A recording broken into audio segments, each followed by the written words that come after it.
Hello students, in the last video we have seen the open source Linux, their different variations available. Today we'll see how to install them. So download and install.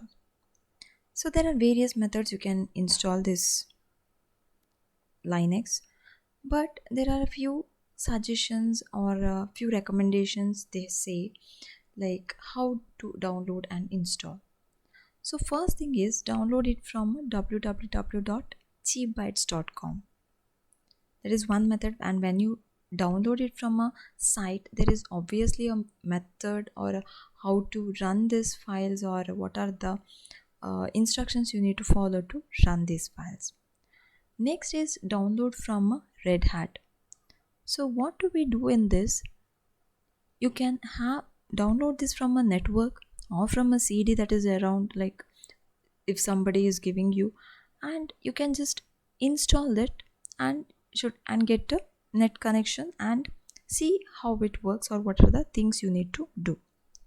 One more thing is a proper software that you get on a CD and you're installing it from a CD. So we always prefer to have a CD in your hand. Why? Because you know it, we have a backup copy. If at all even the installation goes wrong, you can again reinstall it. Okay, so to be on the safer side, we prefer to have a CD. And if there are some complications, if the things in the CD are not installing, you can again take an advice from someone else and do it again. So you will have a better option of downloading and installing it. And one more suggestion they give is whatever the information you have in this, you have to keep the backup data. That is not in the system but somewhere else. Somehow you need to connect it to the other systems or the cloud, whatever it is available, and you store the data, because we know basically we are using this for website, right? Designing of a website. So if something goes wrong, you cannot start again from the scratch. So you always need to keep a backup of the copy or the data that you are working on. So to do this installation, you need to have a Linux partition sizes. That is the recommended partition sizes for a 10 GB disk space.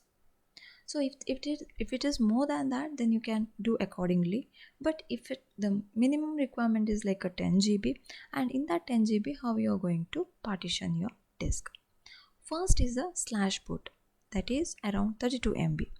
Here there are boot files.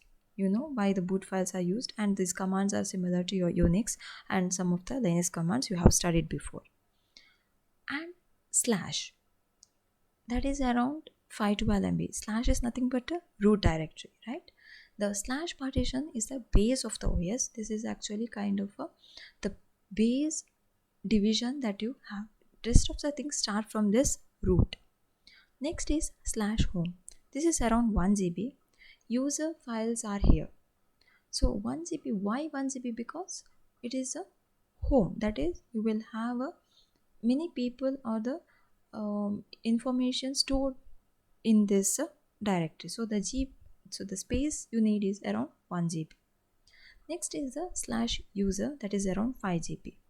Why? Because it is not just a one user who is using, there are many users who will be using this. So to store their programs and documentations, you need a slash user with the 5 GB. Next is slash where, that is 2.25 GB. Here all your web source will be and where all the logs accumulate. This needs to be big because you're working on the internet and or a web source, and you will need to have information to be stored. Whatever you are using or whatever you have been working on the web, you need to store it somewhere. So the size is 2.25 GB. Next is a very common file is the slash temp. Why this? Because when you are working on some of the files, it always creates a temporary files along with it to support its working. So this is actually temporary files, and once actually the work is done, then it needs to be deleted. Nowadays it is done automatically, but in the previous times these files were to be cleared by the user itself. So this is /temp around 256 MB, and /web, which is an optional. Why optional? Because if you have more of web content to be stored and to be worked on, then this space is also required.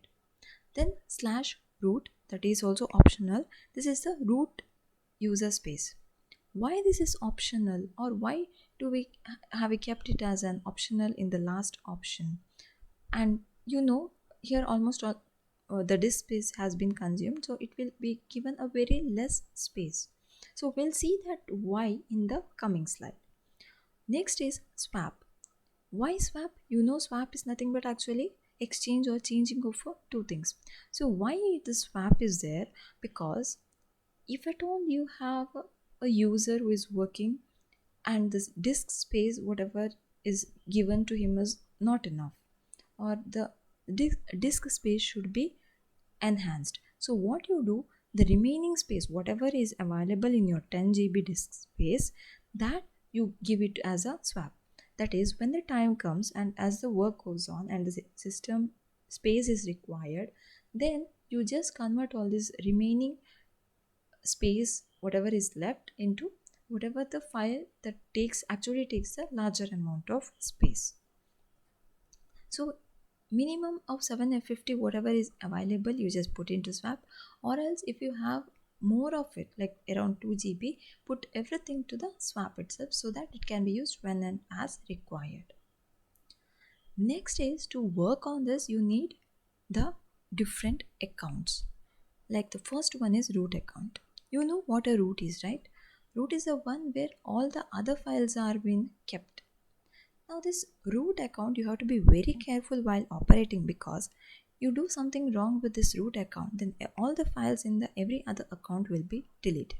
It's like a godlike structure, or you can say the main structure or the base of this system. So while working on root you have to be very careful.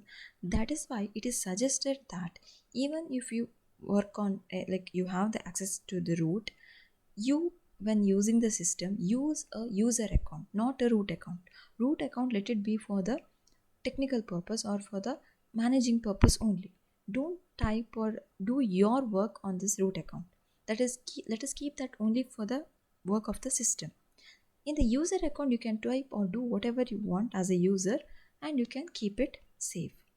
And there are some other things like your Apache or the Squid, which actually has which creates their own account or the space in this system, and it is not again user or the root. So these are called like the non-root account. That is, whenever you are working on Apache, whatever the files related to it will be directly stored on a separate file with its name, and we call that as a non-root account. So next we'll see about the Unix commands, its permissions, everything in the next video.